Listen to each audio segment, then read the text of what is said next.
Una noche de noviembre de 1908, Louis Boussel camina noqueado por las calles de París luego de ser parte expectante de una muestra artística en la galería Daniel Henry Kammweiler. Exhibición artística de uno de los que daría principio y abriría las puertas de las vanguardias del siglo XX, Georges Braque. Boussel no entendía lo que estaba sucediendo. Estaba consternado por ver obras que rompían con el realismo clásico. Geometras ignorantes, pensaba. Reducen el paisaje y el cuerpo humano a insípidos cubos. Cubos. Lo que Louis no sabe en ese momento es que tiempo después de calificar esos cuadros como cubos bizarros, acaba de bautizar oficialmente a uno de los lenguajes artísticos más influyentes de la historia del arte. Sin embargo, Pablo Picasso, un año atrás, ya había descolocado a sus propios colegas contemporáneos trazando los ángulos desnudos de los cuerpos de 5 prostitutas, las señoritas de Avignon.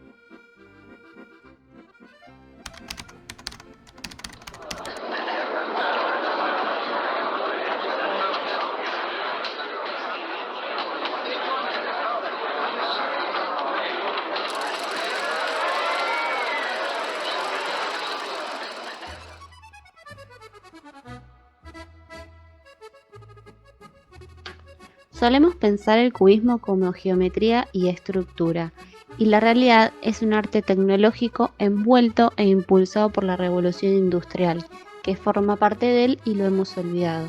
Es una revolución por cómo la gente se repiensa a sí mismo, no solamente en términos de tecnología, sino en cómo la misma tecnología y las innovaciones cambian a las personas la entera visión de su propio mundo y la relación de estos dos elementos. Picasso y Braque nacieron con la revolución. Picasso notoriamente se aleja del naturalismo y comienza a comprimir los espacios pictóricos.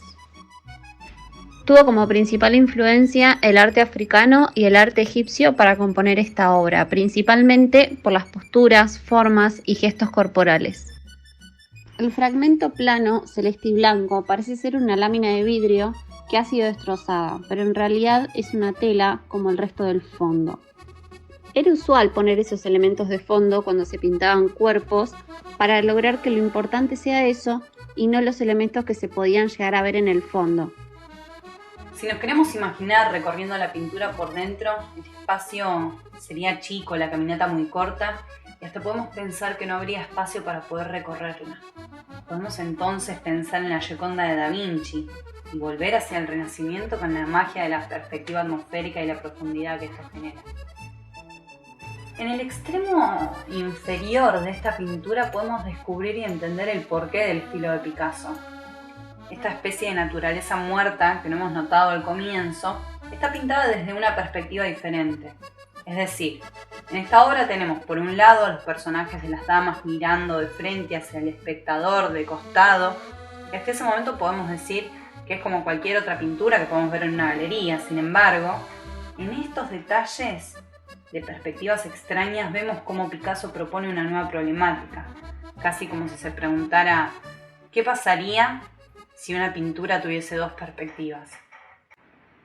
Bueno, en esta obra, Muchacha con mandolina, podemos observar que el artista sigue trabajando sobre el concepto de perspectiva múltiple. Y ya no hay solo dos, sino que podemos encontrar entre 40 o 50 fragmentos pintados desde diferentes perspectivas. En algunos de estos fragmentos, si observamos o nos movemos de izquierda a derecha, vamos a ver sombras.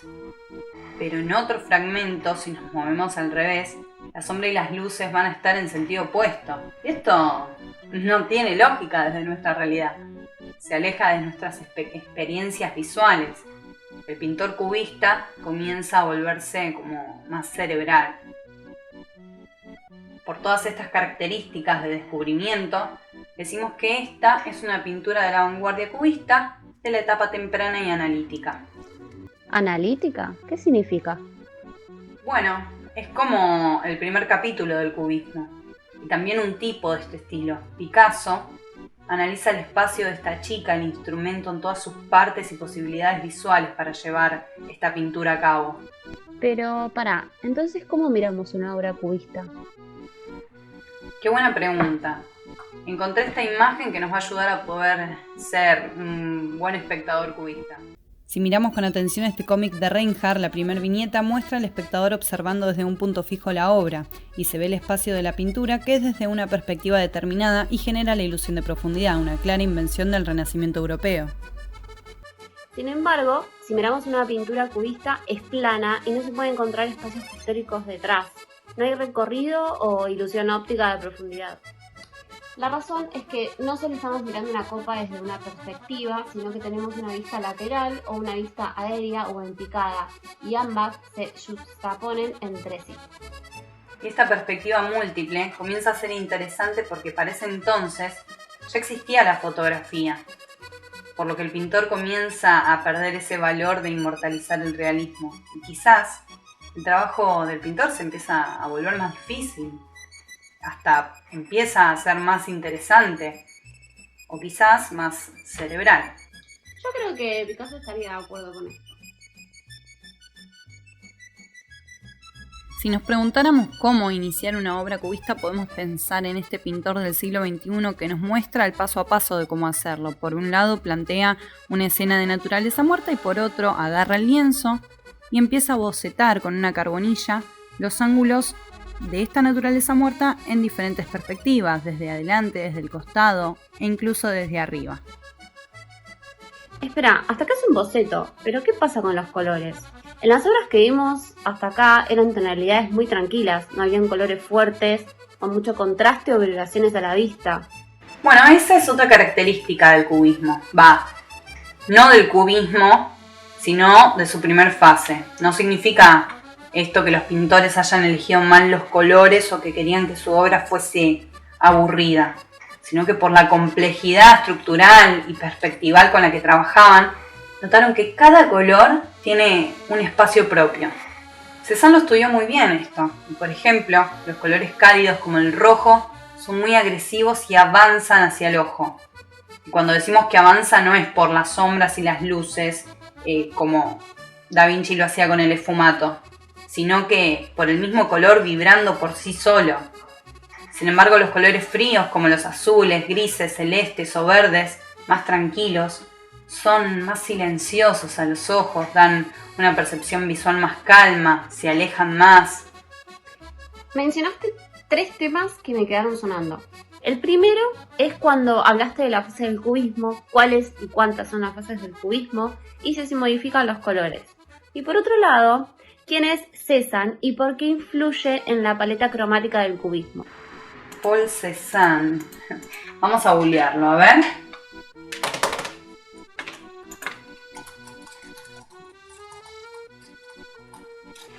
Bueno, acá dice que Paul Cézanne, nacido el 19 de enero de 1839, pintor francés postimpresionista, considerado el padre de la pintura moderna, cuyas obras establecieron las bases de la transición entre siglos, específicamente siglo XIX y siglo XX. Fue un pintor de pintores que la crítica y el público ignoraban. Él buscó en sus obras investigar la geometría de la naturaleza para que sus formas estén sometidas a las necesidades compositivas del pintor. Bueno, entonces se puede decir que Cézanne fue fuente de influencia en el diseño con sus aportes de estudio de las formas y de la estructura. Sí, ¿no? Entonces, esto influye en la paleta cromática del cubismo porque, además de impulsar la idea de expresión a través de la estructura de los objetos, no busca que los colores acentúen o expresen, sino que acompañen la composición y las pinceladas. ¿Y sabes qué? Sus colegas contemporáneos no lo apoyaron, no lo entendieron y lo acusaron de ser un mal dibujante, pero en realidad lo que él llevaba a cabo intencionalmente era un efecto compositivo. Bueno, genial. Entonces vamos a remarcar estas 3 ideas. Primero, Paul Cézanne fue principal influencia del cubismo por su trabajo conceptual de la estructura de los objetos. Segundo, por lograr que las obras estén sostenidas a las necesidades compositivas del pintor. Y tercero, Cézanne busca la armonía y la belleza a través de la composición. Y cuando hablabas de las fases del cubismo, ¿Cézanne fue en todas influyente?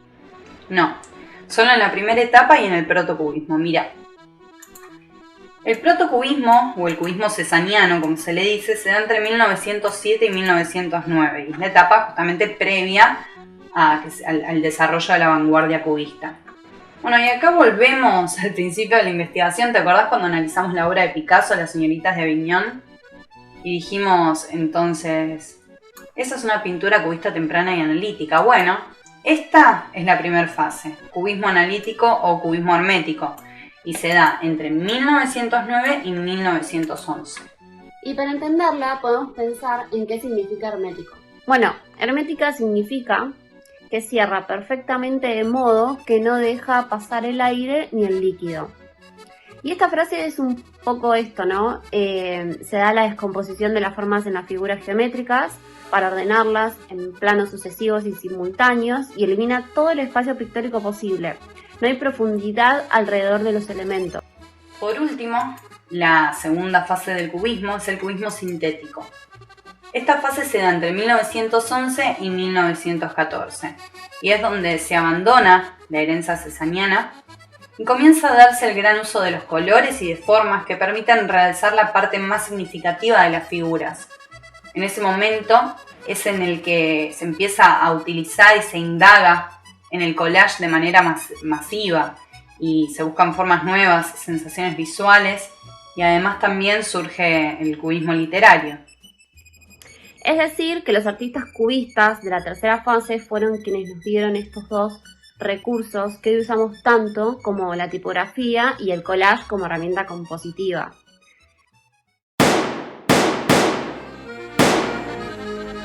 En 1914 fue asesinado el archiduque Francisco Fernando de Austria. Este incidente desencadenó uno de los hechos históricos más oscuros, violentos y tristes de la historia mundial. Miles y millones de muertes, represión, fue una catástrofe que lastró la economía de muchos países y el futuro de varias generaciones.